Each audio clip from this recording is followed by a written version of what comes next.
স্বাগতম বন্ধুরা। আজ আমরা একটি প্রাচীন শিক্ষামূলক কাহিনী নিয়ে আলোচনা করব, যা মানব জীবনের পরিবর্তনশীলতার একটি অসাধারণ উদাহরণ।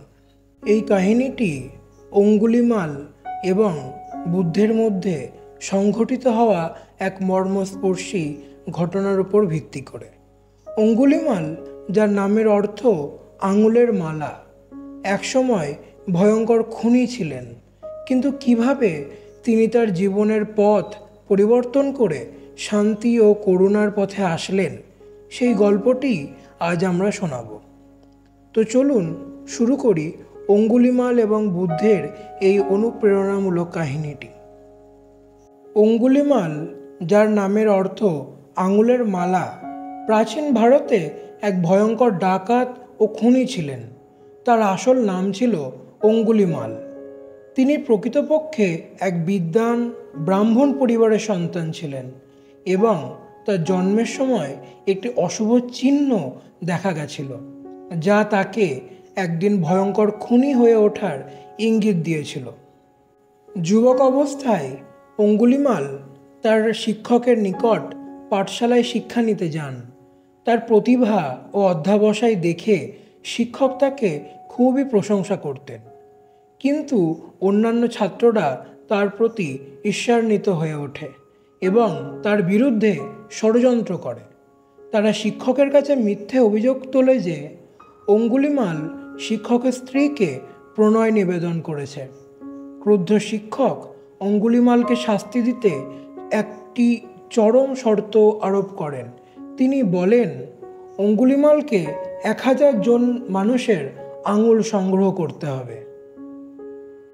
এই কাজটি করতে গিয়ে অঙ্গুলিমাল ভয়ঙ্কর খুনি হয়ে ওঠেন।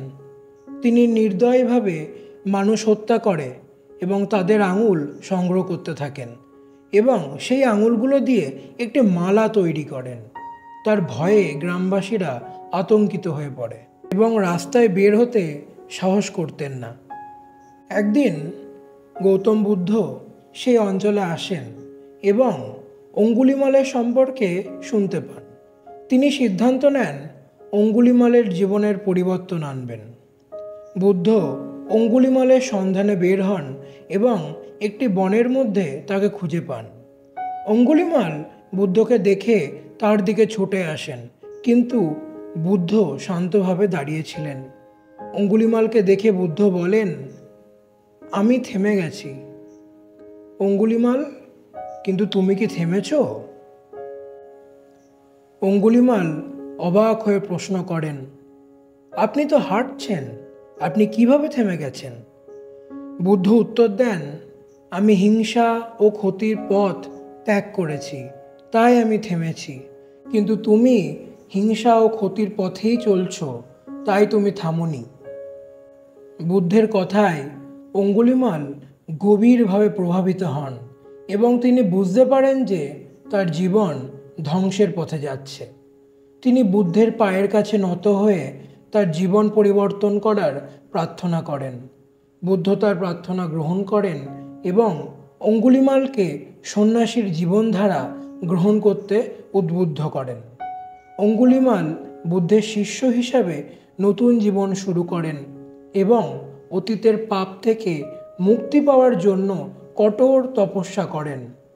তিনি দয়া, করুণা এবং অহিংসার পথ অনুসরণ করে বুদ্ধের আদর্শে জীবনযাপন করেন। তার এই পরিবর্তন দেখে গ্রামবাসীরা প্রথমে অবিশ্বাস করেছিল, কিন্তু ধীরে ধীরে তারা তার প্রকৃত পরিবর্তনকে উপলব্ধি করে এবং তাকে সম্মান করতে শুরু করে।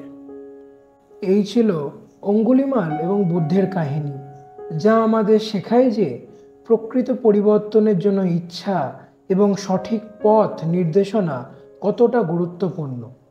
অঙ্গুলিমালের জীবনের এই অসাধারণ পরিবর্তন আমাদের বুঝিয়ে দেয় যে কোনো মানুষই অপরাধী হয়ে জন্মায় না, বরং পরিস্থিতি ও পরিবেশের কারণে তারা ভুল পথে চলে যেতে পারে। তবে সঠিক দিক নির্দেশনা ও করুণার মাধ্যমে তাদের জীবনে একটি নতুন সূচনা সম্ভব। এই কাহিনী বুদ্ধের মহান করুণা এবং অঙ্গুলিমালের জীবন পরিবর্তনের এক উদাহরণ, যা আমাদের দয়া, ক্ষমা এবং সত্যের পথে চলার জন্য অনুপ্রাণিত করে। আশা করি এই কাহিনীটি আপনাদের অনুপ্রাণিত করবে দয়া, ক্ষমা এবং সত্যের পথে চলার জন্য। ভিডিওটি যদি আপনাদের ভালো লেগে থাকে তাহলে লাইক, শেয়ার এবং সাবস্ক্রাইব করতে ভুলবেন না। ধন্যবাদ এবং আবারও দেখা হবে পরবর্তী ভিডিওতে।